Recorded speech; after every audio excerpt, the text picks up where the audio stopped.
let's move into a bit of the body, a bit of flesh, really. So we're talking about spirit, soul, and let's talk about the body. So regulation, again, bring to mind clients, higher energy, lower energy. Trauma occurs when choice is taken away from us. Right. And as humans, we need choice to regulate, to move. Yeah, do it now. Just move, to feel safe, to create coping strategies, to thrive, to navigate to safety, especially with trauma. And self-regulation, it's essential for our sense of agency, self-esteem, well-being. So driven by a narrative of fear, politics, fear. What happens when we're scared, right? Isolation, silenced as a human race, the tsunami of mental and physical illnesses across all generations, the children who were born, the dysregulated mothers, the young people who had been locked away and haven't gone back to school. I spend one day a week working with young people who haven't been back to school since lockdown, okay? And traditional psychotherapy approaches trauma that needs to be worked through, talked about, understood. Yet for regulation now, it's important that we're looking at interventions with the body, with the nervous system, so people know how to change their state. Understanding neuroscience, just other things now. I mean, I could update this every other day for different things that are dysregulating people. We've got the environment, kids, technology, bloody Elon Musk on Twitter. I've got people who can't sleep worrying about this. And actually our ability to self-regulate, it is critical for that healthy sense of agency, healthy narcissism, social confidence. And this is, again, the body, right? Includes the capacity of the body, the nervous system, working with the breath to find equilibrium through expressive movement, reflexes, shaking. I'm always talking about shaking. And when I teach the trauma yoga, I explain why. So your dog or horses and deer, when something happens, there is that flooding of adrenaline and cortisol, and then they move and then they shake and get rid of it. Where does ours go?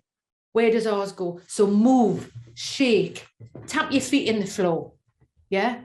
To cry, to laugh, and unconsciously regulating the breath, back to the breath. So recognition of these states and the capacity to support the transitions, it is essential to our work.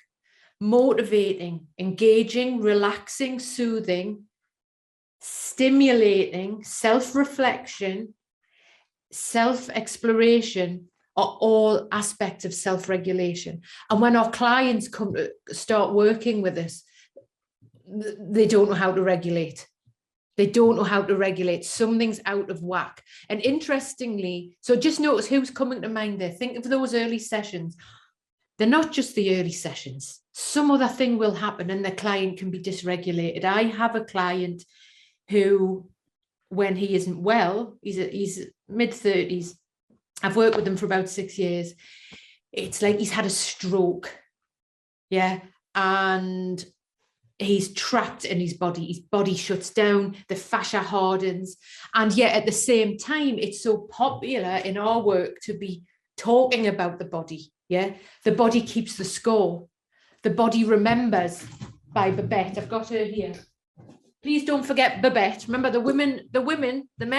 men's books sell more than female books, really, right? More men, people will buy books because if she had a male name, she would sell more books. So Babette is basically a very cool woman and fantastic. So the body remembers. Clients are coming in, and I notice this week on week. They've read the book. They've got the book. Somebody left the book somewhere. Oh, I'm going to read the book. I read the book and I couldn't get into the book. They're reading bloody therapy books.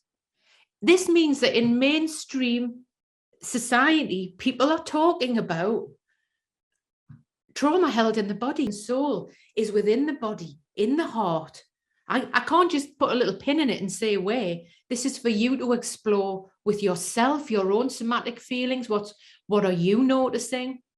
And often within the body in our work, there is an energy, right? The lady, my publisher, says, oh God, Lorna, you can't say the word energy. Well, I'll say the word energy, I don't care. So, but actually for our clients, they get this. There is either a higher energy or a lack of energy, a deadness, a numbness. Yeah. We notice this in people's pace. I have some clients, when I go and get them from downstairs and up the stairs, they practically open the door before me. Their anxiety has got them up the stairs. And some of them, I have to slow my pace because they're really slow. Their gestures, sitting forward, sitting back. Yeah.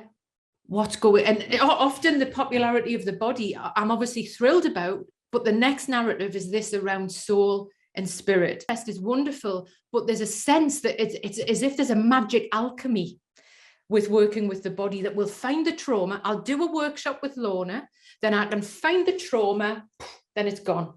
It's not like that, right? That it is layers of work. We need to be doing the work with our clients. Remember, the clients know it in their bones. Clients know it in their bones. So it's, where's their narrative? How can we sit with them?